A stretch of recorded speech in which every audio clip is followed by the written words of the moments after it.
Hallo und willkommen zurück zu Super Segoke Buchclub. Wir lesen äh, in, in äh, Infinity Reaper. Ja? Ja, okay. Ja. Infinity Reaper. Weiter. Heute geht es weiter mit Kapitel 11 von Adams Lehrer. Gott, heute ist ja über das nicht organisiert. Moin. Der Start war einfach zu schnell, keine Ahnung. Ähm, wir waren letztes Mal äh, im Kranken- oder in diesem Gleam Care Facility, da wo gerade Emil und Brighton und so gehandelt wurden, damit die da klarkommen, weil Emil, wo der Infinity ändert, äh, durch Ness und June oder, nee, Luna, Ja, irgendwie so. irgendwie so. Und Brighton hat das Reapers Blood getrunken. Das hieß so, ne? Jupp. Okay. Aber darum geht's ja irgendwie, Infinity Reaper und so. Yes. Und like, der hat das irgendwie nicht gut vertragen. Obviously, I guess, I don't know. Und dann wurden die einfach plötzlich angegriffen, während die like so waren, ja, Mom kommt her äh, und dann wurden die angegriffen von den bösen Bloodcasters wieder. Mhm. Und wir haben erfahren, oder zumindest wurde es gesagt, dass Luna nicht dead ist. Und ich dachte mir, ja, wenn ihr den nicht Yes. den Kopf abhackt, was wird passieren? Ja, ist halt echt so. Like, das dachte ich mir auch, wo die gesagt haben, so Stanton liegt jetzt auf dem Boden, weil da war ein Epic Fight. Ich dachte mir so, yo, sobald er da auf dem Boden liegt, ich würde ja den in alle Einzelteile aufschneiden. Ja. Und zum Beispiel, ich habe letztens ein Anime fertig geschaut. Ja. Das war so die letzte Folge. Und das war so ein Revenge-Ding. So, der Typ, der am Anfang, like, ne, der ist jetzt stark und geht jetzt Revenge-Typ zu dem Bösen, der alle nur was Schlimmes antun will, keine Ahnung, für Geld oder Macht oder sowas, genau. Und der kommt da rein mit diesen, kommt so erst voll so Überraschung, so ein Betäubungsduft oder sowas, was sich verteilt. Und ist so, und redet diesen Bösen an, während der ganze Zeit mit so einem Bogen auf ihn zielt. Und er redet die ganze Zeit. Ich denke mir, Klassiker. lass los. Du hättest so 5-mal ihn schon irgendwo einschießen können. Und rate mal, der Bösewicht hat so eine Armbrust am Arm und schießt ihn zurück und kann ihn dann steuern. Wow. Und dann kommt sein bester Kumpel rein, den er vorher ausgenockt hat, dass er nicht reinkommt, weil er voll an sich erholen muss und so. Den greift er dann an und dann das dehnt sich so hart aus. Und du hättest einfach fertig. Du musst dem nicht Ja. erzählen, wie kacke du fandest, was er gemacht hat. Aber klassisches allgemeines Filmtrope, ey. Ja, aber das ist so So schlimm. nervig jedes Mal. Ich denke so, why? Ist nicht immer mal ausgelutscht. Ja. Na, jedenfalls waren wir schon auf der Flucht. Also die Bloodcasters sind jetzt abgehauen, oder? Also, okay, Dr. Baus, die Frau, die denen da richtig gut geholfen hat und voll Fan ist und so, Ja, die ist ist dead jetzt dead. durch Stan. Ja, dann hier, Stimmt, da war what's das her ja auch name? so ein Fall dann, Iris. ne? Die hat es irgendwie auch voll abbekommen, weil Marable plötzlich abgehauen ist. Die war so, ja, weil hab June gesehen und ich wollte die so umbringen und dann, ja, Das hat hat sie sie auch halt nicht nicht geschafft. umgebracht, ja. Wie immer halt, Ja, obviously.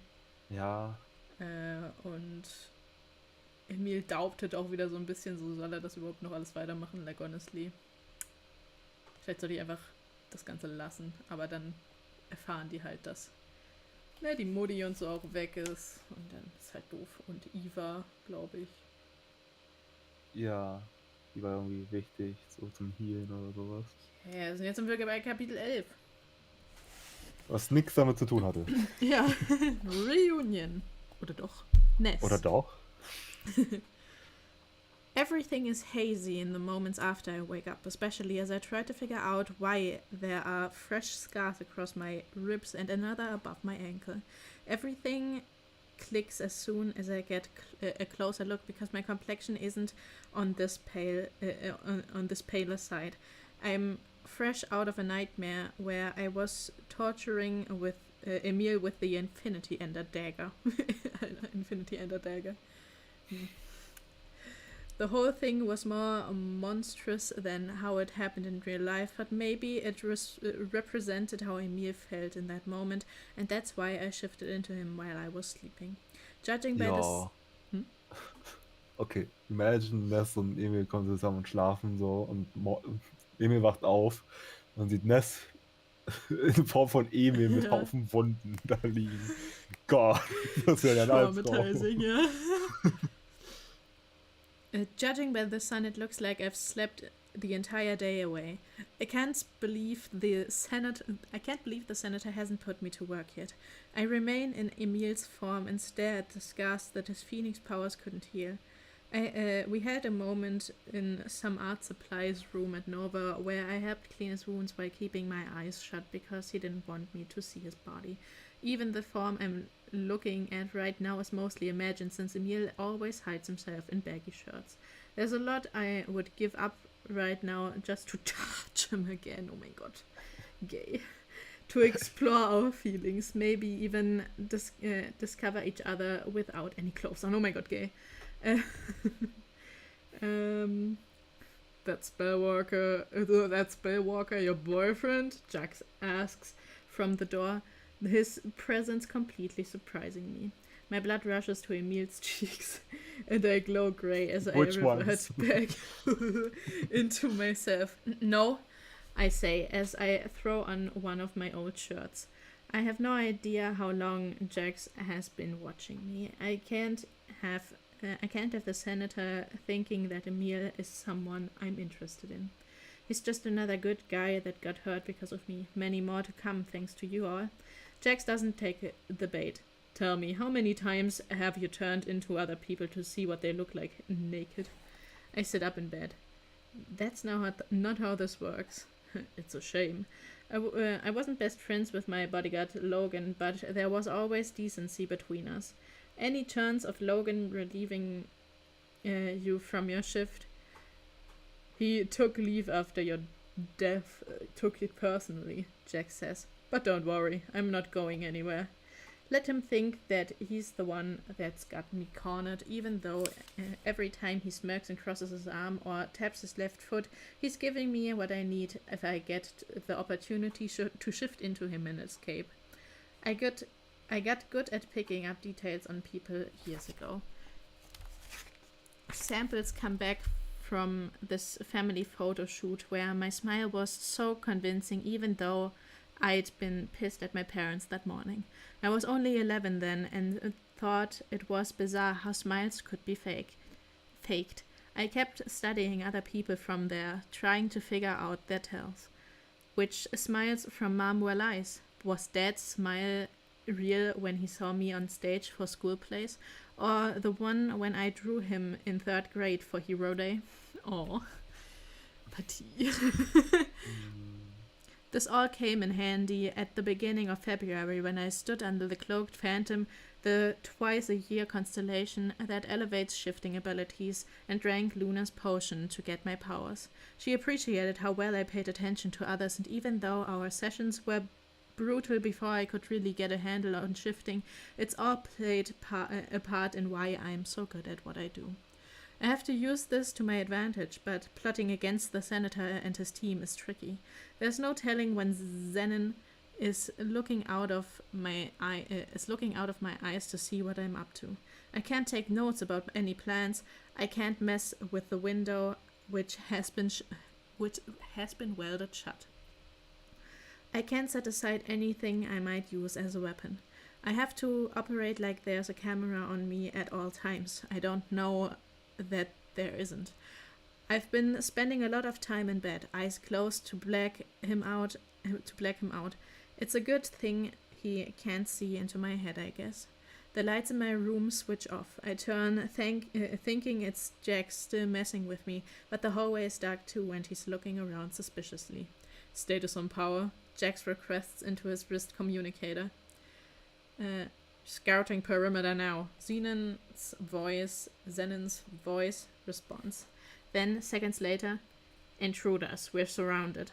Have you identified them? Jax asks. I can't make eyes on them, Zenon says. That means that whoever is surrounding the manor must be spread out or not looking at each other. When a person is alone, Zenon can only identify them if he recognizes their body or clothes, or if they're staring into a mirrored surface like a puddle or glass. I'm taking Eduardo to the panic room, Jax says. The panic room has existed in the manor since the senator was a child, but he's had it updated over the years as he's made more enemies. It has everything we could need. Independent high-speed internet and connection, fridges with enough food to last 2 weeks, top-of-the-line wands, bathroom with functioning shower, fold-out beds, and most importantly, the strongest power-deflecting Gleam Shield that money can buy. Das ist einfach ein zweites Haus unter dem Haus. Ja. So Sachen, die ich in Sims früher gebaut habe. Giga-Keller. Bunker. Ja. Kann man da einen Bunker bauen? Das wäre schon so 10 Ebenen tief. Man kann schon ziemlich tief gehen, glaube ich. Damn. Ich weiß jetzt nur nicht, wie tief. I don't want to go down there. I can't risk tripling the number of logs keeping me in the manor. It's a long shot, but what if Emil is here to rescue me? If he suspected that the enforcers got their hands on me, then maybe he would have thought the family home would be a good place to check out. Then again, it's damning to break into the house of the presidential candidate who is running on a platform of how dangerous Celestials are. If the Spellwalkers are risking their necks for me, it's only because Emil made the case that I came back for them during the invasion at Nova. Then I'm hit with the terrible thought that would track against me. What if Emil just thinks I ran away again and never comes looking for me? Jax tells me to follow him, and I cooperate to buy time to figure out my next move. I'm tense as we go down the hall. Glass shatters from the downstairs foyer. I don't know, Feuer. Ja, Foyer ist, denke ich, schon so normal. Foyer. Oui, oui. And we pause at the top of the stairs. The backup security alarm goes off for mere seconds before being disconnected. Even I couldn't have disabled the alarm that quickly. Maybe Wesley dashed in and handled it. Washed, Alter. So so einer Welle. Yes. Richtig cool. Kann ich mir schon vorstellen. Wesley Absolut. kommt mir schon vor wie so ein cooler Typ. So ein Surfer. Ja. While Jax is distracted, I run toward the senator's office so I can open the window and climb down the terrace. I don't make it far before I'm telekinetically yanked back so hard that it feels like my spine might snap. I'm suspended. Oh my god. I'm suspended in the air, all my joints stiff as Jax rotates me toward him. You're not going anywhere, Jax says with glowing eyes. Zenon's voice booms from Jack's communicator. Above you! We both look up. My heart sinks when it's not a spellwalker falling from the ceiling, but a bloodcaster. The yawn drops fast like this one time she fearlessly jumped out of a building to escape enforcers. She tackles Jax in front of the office with her 6 arms, pinning him down before he can defend himself, and she unleashes a flurry of punches on his face and chest. The telekinetic hold on me breaks. I have to run. If I'm not fast enough, being locked up won't be my biggest problem. The casters will torture me for betraying them bone by bone. I don't want to be around to see if Luna succeeded in her ritual. I can't go through the office without risking Dion grabbing me with one of her arms. I run downstairs, rounding the corner and sprinting through the dining room and into the kitchen. The senator and Zenon are standing in the hallway and I skid to a halt. But Zenon knew to expect me, and he slams me against the wall before I can reverse course. Why are the bloodcasters attacking? The senator asks. You tell me, I say. I bring you home and the gang arrives not even 24 hours later. If you send them a message, I ran away from them, remember? You're the one who spoke with Luna last. Maybe she's trying to clean her hands of you for good. He looks like he wants to throttle me. Acolytes are approaching, Zenon says as his glowing eyes flash like twinkling stars. They are armed. He releases me and aims his own wand to the at the doorway. Unless he's a sharpshooter, I'm our best shot. I take a deep breath and the familiar grey light washes over me as I transform into Dion. This is the first time the senator has seen me use my power. I hate that I'm saving myself. I hate that in saving myself I'm also saving him. I step out into the dining room with my shoulders hunched, doing my best to impersonate Dion's mask of determination when she's hunting. The acolytes freeze, then they see me. What are you doing down here? I bark in Dion's voice. She's never patient with the acolytes. Go upstairs and spread out. They follow my orders. This will buy us a minute at most, just until they find Dion laying into Jax. I have to escape before Stanton shows up. If he's focused on hunting me, my morph won't mean anything. He'll be tracking my scent. Get to the panic room, the senator says, as they all come out of the kitchen. If I'm locked in that room with the senator, only one of us will come out alive. Someone's coming in, Zenon says, pointing at the wall without a door. We're all confused until my nightmare comes true. Luna and June emerge from the wall holding hands. Okay, look at it. Luna's silver hair is dirty. Best couple hier. Ooh. Okay. Hä? Okay, Luna ist vielleicht so 500 Jahre alt gefühlt und June so 2 gefühlt, aber... Bin ich like 90? Luna's silver hair is dirty and there's blood all over the same ceremonial cape she wore the night I got my powers.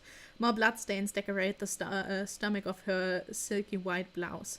If she's been wounded and is still managing to hold herself upright like this must mean she's won. She's unkillable. Zenon fires multiple spells from his wand, but they sail through Luna and June as if they aren't really there. Luna's green eyes study me. Dion, dear.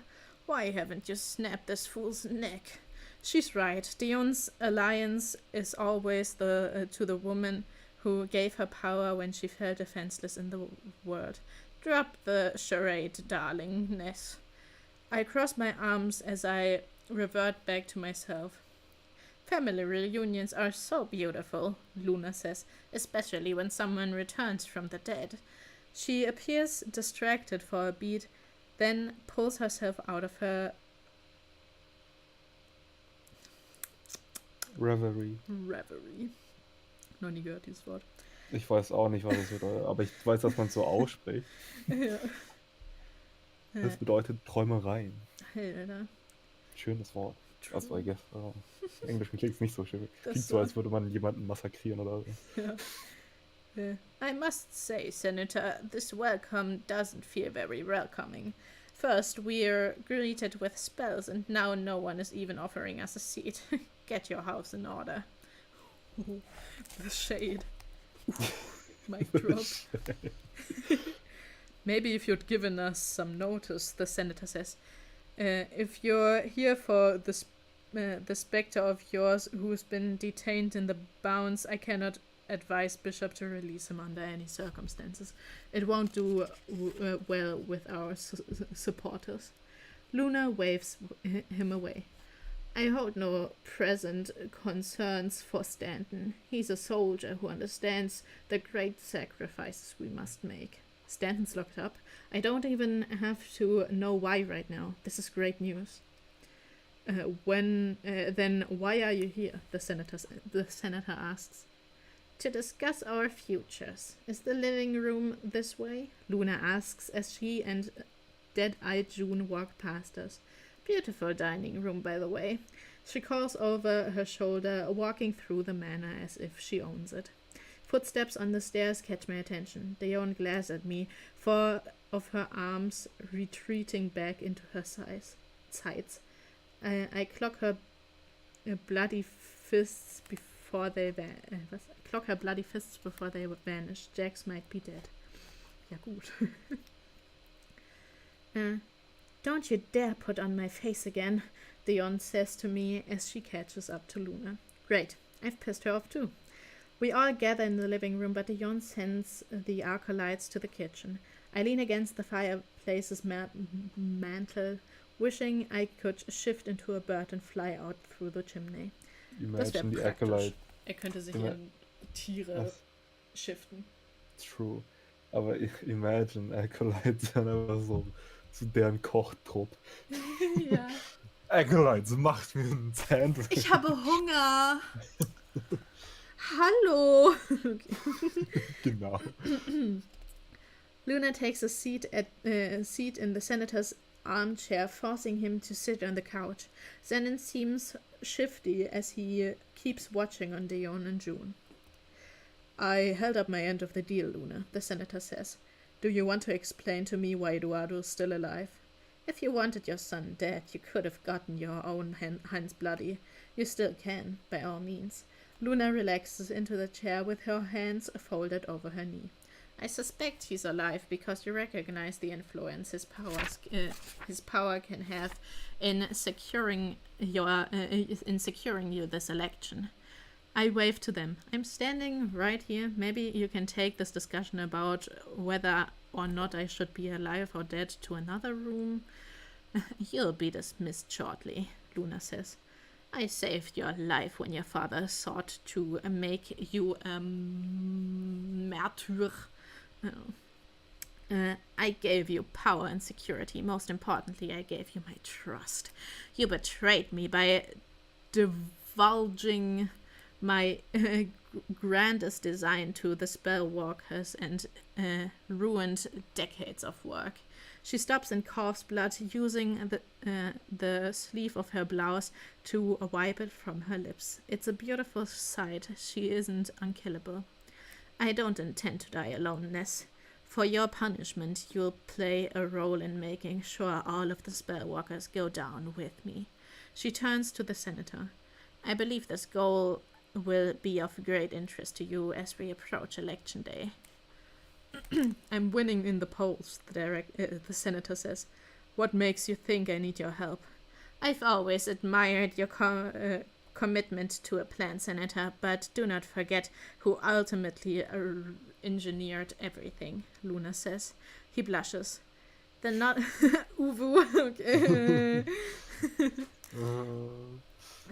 The knowledge I hold on how your son's powers work will take us both very far in our shared agenda. I'm about to shout in her face when Dayon dashes in front of me and holds me back with her muscular tattooed arm. I'm done working for you, Luna, both of you. Then innocent lives will be taken, Luna says. She nods at June, who vanishes. We are all kept in suspense as Luna smiles on. Zenon leans toward the senator. The girl is returning with 2 more people, sir, both blindfolded. I'm expecting one of them to be Emil, but then June finishes reappearing. When June finishes reappearing, she's holding on to the wrists of an older woman I immediately recognize as his mother, and a young woman with brown skin and dark hair. June removes the latter's blindfold. It's Eva Nafisi, the spellwalker's healer. She has a black eye and bruising across her wrists. She must have been forced to heal Luna from whatever wounds someone inflicted on her. Man, I hope it was Emil who attacked her. June removes Carolina's blindfold.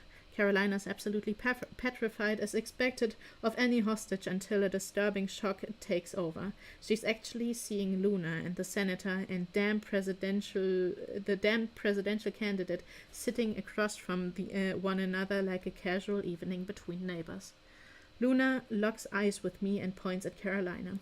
You'll cooperate, or we'll cast a spell straight through her head.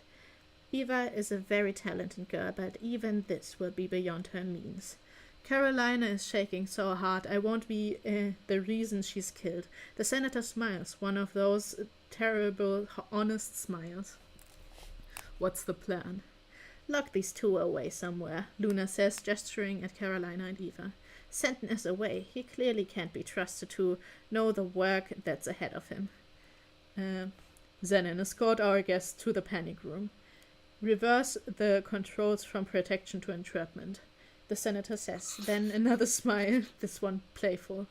Go to your room, Eduardo. Ach man. Das ist einfach so ein Scheiter. Ja. Protection, Entrapment. So ein richtig großer, so einfach so ein Klick. Ja.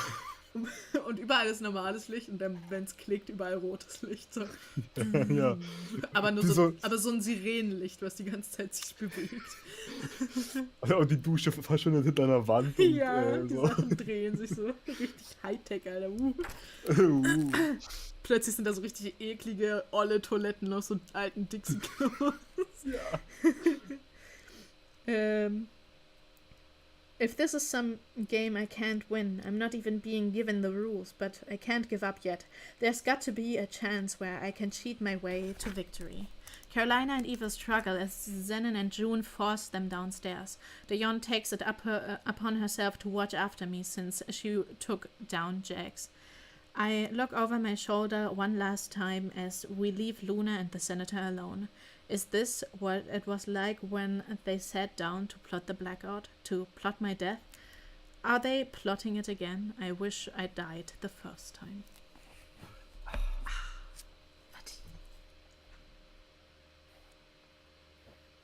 Pain.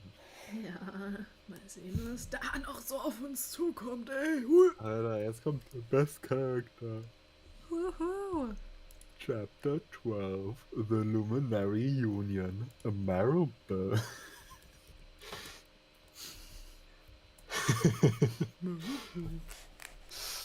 It doesn't seem likely that Number 50. Burger Kings. Okay. It doesn't seem likely that Brighton will survive the night. A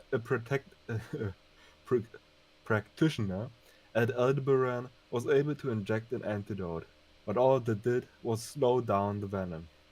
It was too risky to hang around, so we rushed Brighton to the Clayton Center for Recovery out on Long Island, a high-end private practice also run by Celestials. If Aldebaran is a single star, this facility is a constellation in terms of how they can assist him. The bill won't be pretty, but between Brighton's infected arm and the blood poisoning, he's going to need around-the-clock attention unless a miracle happens. What he does need is me, here. I have to go hunt. I roam the halls. The walls are sterile white, as if the facility opened this morning and fixed onto them are bronze scones shaped like hands to represent their healers. Okay. It's creepy, and I can't wait until I don't have to look at them anymore. I finally track down a supplies room, empty some employees' duffel bag and load up. My newfound phoenix powers haven't healed any of my bruising or the cut on my forehead from my fight with June, so I pack a few first aid kits. I throw in water bottles, a blanket, and I hide the Oblivion dagger between folds of gauze before leaving the room. There's an indoor garden where the alchemists grow their own herbs. Wow. It's really serene and inviting, but there's no time for peace. Not when June and Luna are still alive. Not when they have taken Eva and Carolina. It's possible Luna has already had them executed. Brighton ruined her life's work. I don't wish a single broken bone on Carolina, but Eva especially doesn't deserve to be caught in this crossfire. A couple years ago, Iris's parents were using a clubhouse for Celestial senior citizens as a haven. Mama and Papa had flown to Colombia for humanitarian work, and I had hung back with Simone Chambers family so I wouldn't fall behind on homeschooling. On the third day of my stay, Eva came into our care after a foster family doubted their abilities to protect her from traffickers. Eva and Iris were magnetized to each other immediately, but wires kept getting crossed. Even thought Iris, no, no. Eva thought Iris was only complimenting her neck scarf because she wanted one for herself, and Iris thought that there was no way that a pacifist like Eva could ever fall for a fighter with powerhouse strength. On the same night, I finally convinced Iris to be direct and make a move. Eva surprised her with a swimming lesson in the clubhouse pool. Iris confessed her feelings and they shared the first kiss while drying up poolside. One of my favorite moments is when we were all scrolling through Pinterest and Iris loved this model's green hair so much that we locked ourselves in the bathroom to dye her hair the same shade, laughing so hard when we couldn't scrub away the stains on the floor. And accepting her. Wow! Eva was, no, is a great friend. She's loyal to Iris naturally, but even after Iris and I drifted after the blackout, Eva regularly checked in on my mental health. I always appreciate how she didn't take Iris's side when we all found out that she kept my true lineage a secret from me. Lineage. Lineage. Uh, it's twisted that Eva has been taken by her former best friend, but if Dion harms her, Iris will be sure to rip off her arms, one by one, until they don't grow back. I swing the duffel bag onto my shoulder and pass the waiting area that's closest to Brighton's room, where he is still unconscious. Iris is asleep on a bench and Emil is resting his head on Prudencia's shoulder. I'm not losing sleep over this, but Emil, looking so broken, does manage to stop me in my tracks. My parents and Atlas were killed, but Emil has to watch his brother waste away so soon after going through the same thing with his father, and stars know what the casters have done with his mother. Grieving before someone is dead is its own beast. I make my way for the exit, planning on driving back into the city to hunt down any brew dealers, threatening to burn them alive, much like Celestials have been punished for generations, should get them talking about where they get their supplies. The doors open before I can reach them, but no one comes in. I stop, and even though my psychic sense isn't alerting me to any danger, I don't have a good feeling about this. Then I hear quiet footsteps. Whoever's near me certainly has a light step, but Papa personally trained me to have a good ear. I pretend like I'm unaware as they pass me. I strike. My fist connects with someone's forearm. The last time I fought someone invisible was with Atlas, and he had exposed them by creating a windstorm that swept all sorts of trash through the air and a newspaper pressed against the Celestial's face. I'm all I have. Stop! The invisible intruder, an older woman I believe says. We've been found out again, because apparently we can trust anyone, not even a facility that is staffed by Celestials who have been outspoken against Senator Iron. This invisible Celestial has probably been hired to assassinate Brighton. I feel all the more validated about quitting the Spellwalkers. I'm tired of working so hard to save people who have no problem turning on us for money, favors, and revenge. Prudentia, help! I shout down the hall. I back myself against the wall so the intruder can't sneak behind me, and I jump into a scissor kick, but I don't hit her. She tells me to stop again, even using my name, but I follow her voice and hit her with a jab in what feels like a shoulder. Prudencia, Emil, and a groggy Iris come running out of the waiting area, but none of them can make sense of the threat. I go for the crescent kick, aiming for where I've calculated her head would be, judging by the height of the shoulder, but she catches my foot and shoves me to the floor. I stretch out my hands, dark yellow flames surrounding them. Wait! A pale woman in her mid-30s appears as quick as a blink, shoulder-length, jet black hair with the signature gold streak, a wrinkle-free white shirt underneath a blue play blazer, silver bracelets dangling from one wrist, and an emerald watch clasped on the other. Emerald watch. Ja, voll. posh, and light brown eyes that are frightened by my fire. It's Congresswoman Sunstar's running mate, Senator Shin Lu. What are you doing here? I asked. We want to help. Shin says, Schein. ja. Ja, die andere heißt ja auch Sunstar. Die heißen alle so funny. Achso. Ich denke mir so, ja, Chinese. Kann ja trotzdem Schein heißen. I don't know. Who's we? Iris asked. Shine releases my foot and speaks into her wristwatch. I've made contact, come in. I've made contact, come in. The door opens, and two women with powerproof vests underneath their black jackets enter. One keeps moving past all of us while the other guards the door after Nicolette Sunstar appears. Sunstar is in a white pantsuit that pops against her dark skin and hair. The click-clack of her yellow high heels infuriates me. Here we all are beat and bloodied, and Sunstar and Lou are styled like they're going to a fashion show.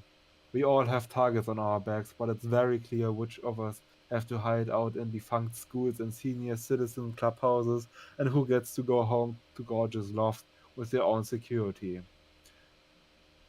Hello, spellwalkers, Sunstar says. How did you find us? Iris asks. You're not exactly hidden. We arrange for a crew of illusionists to conceal you during your stay here. Fantastic, I say dryly. What are you doing here? Santa looks past us, and her bodyguard signals something with her fist. How about we have some privacy? This better be good.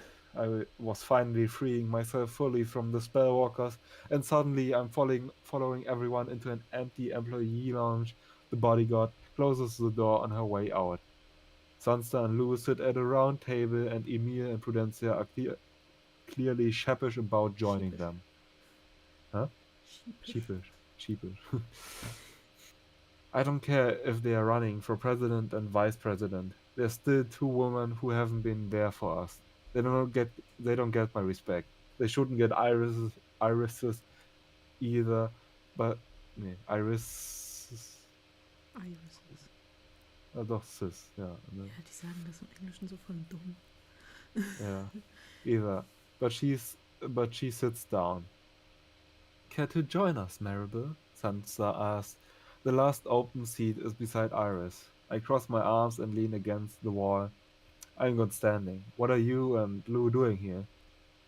You can call me Shine, Lou says. We are pleased to meet you all. Her name is a very traditional one among Celestials, the most popular being Star. I was almost stuck with Sky before Mama came to her senses. A Celestial named Sky who can fly is already an annoying nursery rhyme. But I understand the very important branding that Shine is pushing here. Their campaign slogan, Shine Like a Star, is catchy and cute, and I don't care. Prudencia taps Emil's hand. We're nearly 18. You've got our vote. We attended the Friday Dreamers Festival last month and loved everything you had to say. Emil nods. Yeah, I'm really rooting for you. Thank you both, Sansa says. We never pretend to be perfect, but we know this victory is of great importance for Celestials everywhere. And even for well-intentioned specters such as yourself, Emil. I don't know if you're one of those specters we've seen over the years who are trying to do the right thing, like Bautista de Leon. But our administration wants to ban that practice. Emil is red in the face.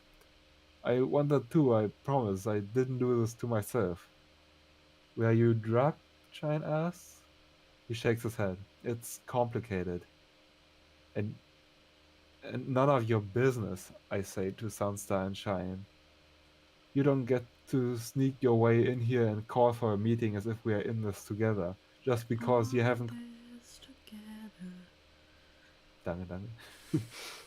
Just because you haven't condemned us doesn't mean you support us. Now my patience is running very thin, so make good use of this next minute and explain why you're gracing us with your presence. Otherwise, I'm leaving to hunt down every last bloodcaster myself. Sunstar folds her hands. That ties beautifully with why we are here. We are very sorry for not publicly supporting you, but if we aren't careful with this campaign, then everything will become worse for every Celestial and every innocent Spectre. She eyes Emil, who blushes. Ha. Ewy. We don't understand the cause of the blackout, but we know something happened behind the curtains. I promise we support you and will make right on that soon by saying so publicly. I don't want to mislead the American people, but if we can secure the White House, we will be able to set a precedent, pres, Precedent. yeah, precedent for how gleam crafters deserve to be treated globally. I'm tired of having to defend my humanity. My life shouldn't be a debating point. How do you intend on doing that? Iris asks. We want to abolish the Enforcer program, Sunstar says. Every time an innocent Celestial is brutalized and killed because of corrupt enforcers, the narrative increases that we are all dangerous, that we must be stopped by the ones containing power sourced from our own blood. We need honest protectors who would devote themselves to detaining the bloodcasters and other rogues. And who would that be, I asked. You all, Sunstar says, and the other and the other vigilant factions born out of great intentions, Shine adds. Sunstar is beaming. We are calling it the Luminary Union, named so because this division will be a global guiding light in heroism, illuminating security practices that should have always been in place. Every luminary will be vetted by a council of Celestials who don't operate with hate in their hearts. Every faction trying to do the right thing won't have to be classified as vigilantes. Your work will be authorized and supported by the government. Every faction that falls into the Luminary Union will be paid, of course, Shine says. We've discreetly donated to your campaigns for funds this past year. Our discretion will become unnecessary if we can build this division. This was always part of the dream for my parents, Iris's too. They wanted their work more than trusted, but a welcomed service to make the world a better place. This world didn't deserve them. First off, go easy on the light metaphors. We get it, I say. Secondly, why wouldn't we submit ourselves to the government so you can control the way we save the world? Iris turns to me. I seem to remember you quitting the group. You don't get to be part of this decision. I can't take a hand. I can't take her in hand-to-hand combat, but I want to throttle her anyway. You mean the group that my biological parents founded? I'm the true heir to the Spellwalkers. I'm the one who should be leading. Ja, aber du bist Ja, weggegangen, also ja, macht du das bist keinen rausgegangen. Unterschied, Like, who oder? cares? Merke jetzt auch nicht so mutig ich war, aber mal. Ich darf schon noch was sagen. Absolut. Like, ich war auch mal. Oh, hab auch mal hier gearbeitet. Natürlich darf ich hier noch jeden Tag herkommen oder so. Ja. Then maybe you should act like it, Iris says. Sansa is trying to ask questions about my family, but Iris speaks over her. We are protectors who need protecting too. My parents, dead. Your parents, dead. Atlas, dead. Eva, probably dead. And and these are only the major deaths between the two of us. Ist auch ein Song, oder? Oder ist ein Spiel. Okay. Egal.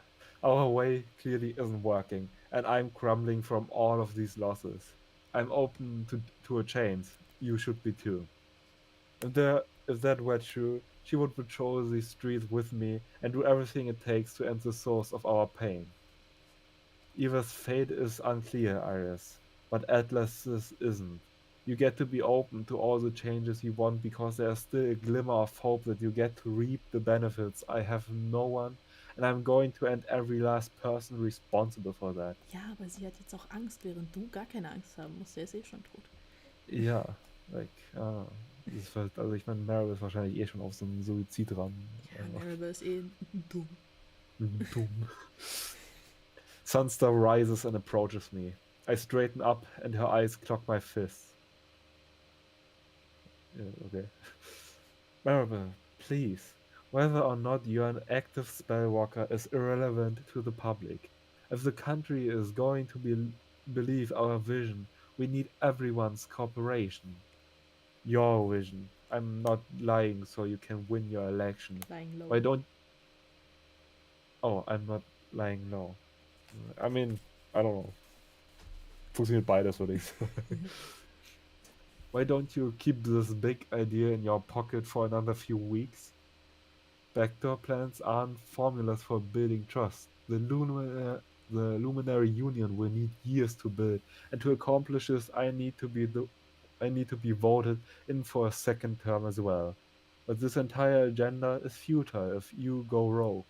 Honor your parents by helping shape the country for the better.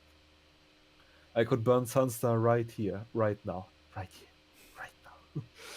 She hasn't offered a single condolence, and yet she's trying to use the memory of my parents against me. I showed her, bump her out of my way. Bam! A giant pops out of her seat as if she's ready for another fight. Try me, I warn her. I'd never seen an invisible woman on fire. Prudencia rushes between us with glowing eyes and her head outstretched. The door swings open. We are not each other's enemies. But I know we can't stop you, Maribel. Take care. Achso, ich guess das hat die Frau gesagt. Die eine von den vielen. I cast one last look at the two women who are trying to claim the White House, the boy who isn't cut out for this way, his best friend who has my respect, and the girl who used to be a sister to me. Then I leave.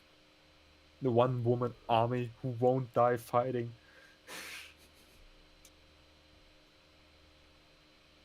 I live by doing what surely won't be accepted in any Luminary Union guidelines. Killing. Dum, dum, dum. Dum, dum, dum. Okay. Wie lange geht das noch? Das Kapitel? Das ist, glaube ich, relativ lang. I don't know. Seite 105 bis Seite 121. 15 Seiten. Was war davor jetzt? 10 Seiten. Ja, ich glaube, das schaffen wir nicht mehr, oder? Schwierig. So, haben wir irgendwas zu sagen? Jetzt sind wir bei 50 Minuten, ey. Wir müssen ja mindestens die Stunde hinkriegen, ey. Ja, Maribel ist so ein Ass. Ja, I mean, aber langsam, jetzt wo sie so nur um sich, also wo sie jetzt offen ist, dass sie sich nur um sich kümmert, irgendwie, I guess, I don't know. Passt das einfach. Ja, ich habe jetzt mehr das Gefühl. So tough und macht alle runter, aber selber heult die ganze Zeit rum wie so ein Baby und ich denke so, Ja, also ich finde, I don't know, die fühlt sich jetzt mal an, als wäre sie in so einem Charakter, in dem sie sein soll. Ja. Vorher war es so, auf dich so aufzutun. Oh. Ja. Jetzt ist so, okay. Auf, meine ja, Eltern, aber die sind krass und like, du machst aber nichts, Brudi oder was? ja, ich meine, jetzt ist es so, sie ist like direkt, sie ist so like, how, nee, kann ich nicht akzeptieren, was sie machen, das ist ja eine Scheiße. Oder so. Ja, Ness wurde jetzt einfach in den Entrapment-Modus gesteckt von der Panic. Zusammen er ist noch in seinem Zimmer. Aber kannte er schon Emils Mutter? Ja. Echt? Die waren ja alle zusammen bei Nova. Achso, ja, ich Boah, ob die jetzt chillt, als noch alles halbwegs fein war.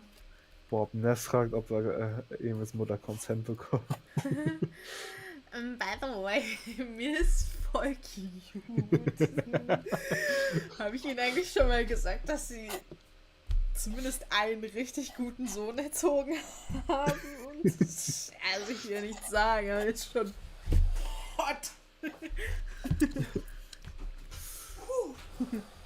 Was ich auch funny fand, war, wie Prudencia meinte, dass dieses dieses Ding, wo Sunstar und Shine schon mal waren und ihre Rede gehalten haben und wo basically alles angefangen hat, so einen Monat her ist.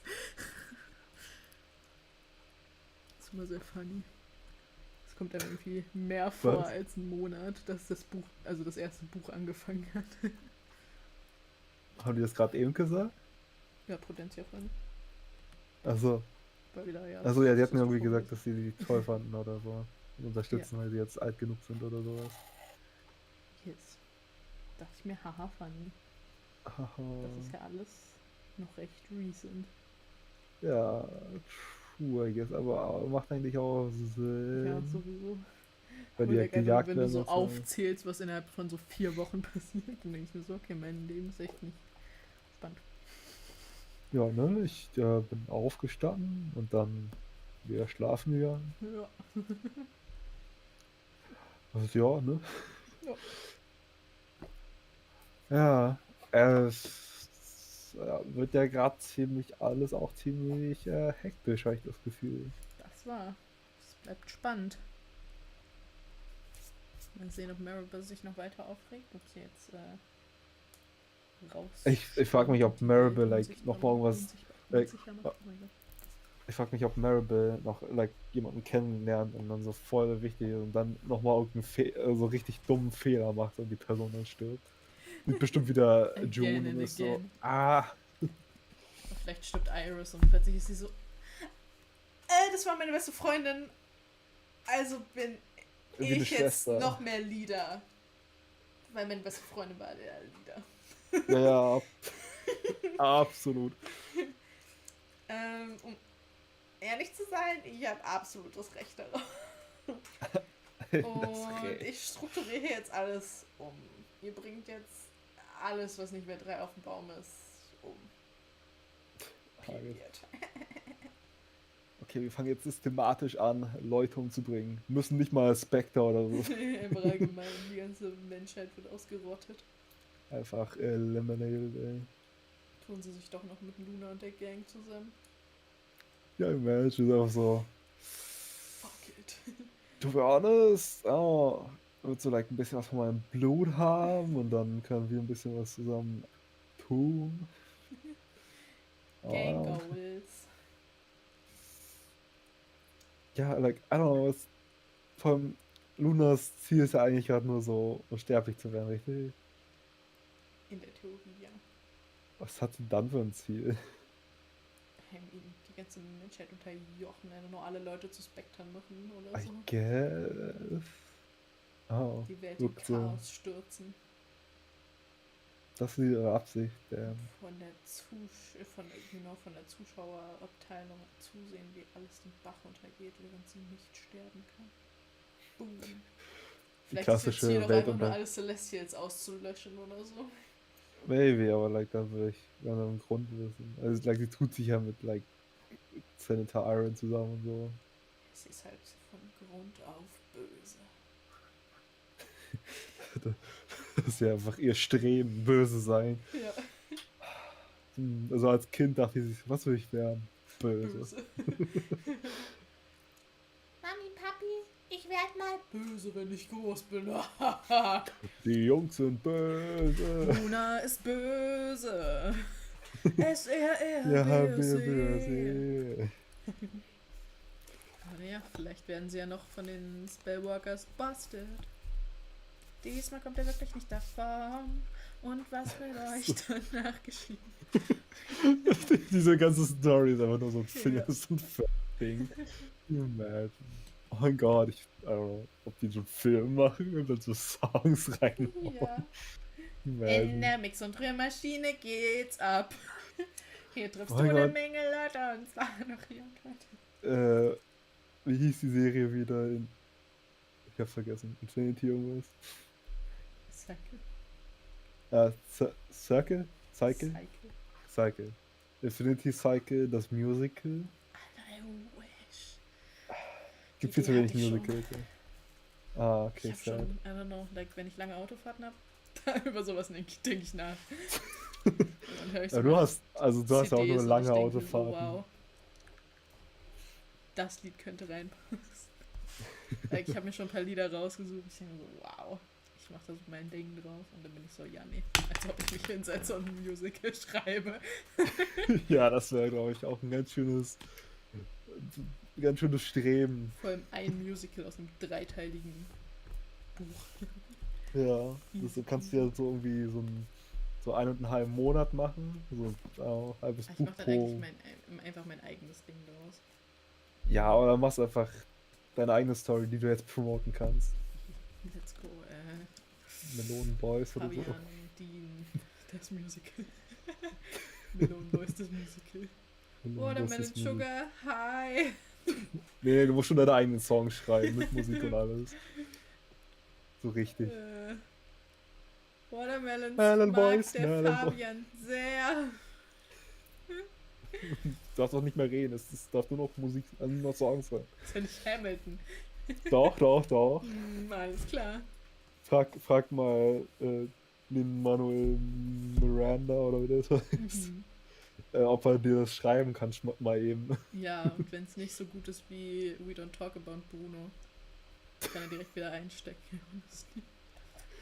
We don't talk about Fabi. Okay. Noch eine Minute und wir approachen die Stunde. Fabi. Aber das klingt nach einem guten. Ach ja, irgendwann, in 20 Jahren oder so, schreibst du ein Musical und wir performen das alle und dann wird das einfach weltberühmt und es ist einfach deutsch. Es ist einfach deutsch und wird weltberühmt. Ja. Ich meine, okay, in 20 Jahren ist singt mit. Der ist für die. Ja. Also, wie es auch bei The Greatest Showman und auch Devin Hansen und so gibt es ja immer diese Alternative Versions von den Musical-Songs, wo irgendwie, keine Ahnung, Panic at the Disco oder Pink oder so die Songs singen. Ich möchte, dass Mark Forster mindestens eins der Lieder singt. Und eins von den Doofen. Das möchte ich auch. Alter, vielleicht kriegen wir noch Bo Burnham rein. Alter, ja, der singt dann Deutsch. Ja, ich meine, in 20 Jahren ist bestimmt Deutsch eine Weltsprache. Sowieso. Oder eine Kombination aus Deutsch und Chinesisch, wie Dwight in The Office sagen würde. Keine Ahnung, wovon du redest. Ich meine, ich glaube, den Namen habe ich schon mal gehört. Ist bestimmt der nicht so erfolgreich ist oder so. Ja. Ist der Weirdo? Sind nicht alle Weirdo? Nee. Achso, Duel ist der mit der Brille. Ja. Okay.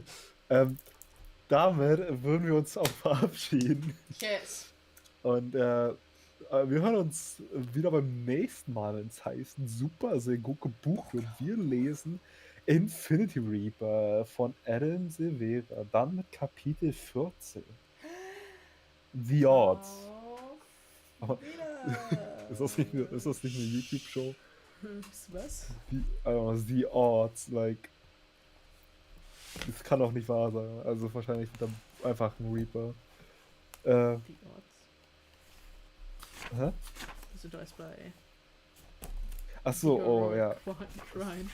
Sorry, ich war noch beim Gucken, wie weit das geht. Ja, okay, so. Dann geht's nächstes Mal weiter mit Kapitel 13. The Heroic Crime. Auf Wiedersehen. Tschüss.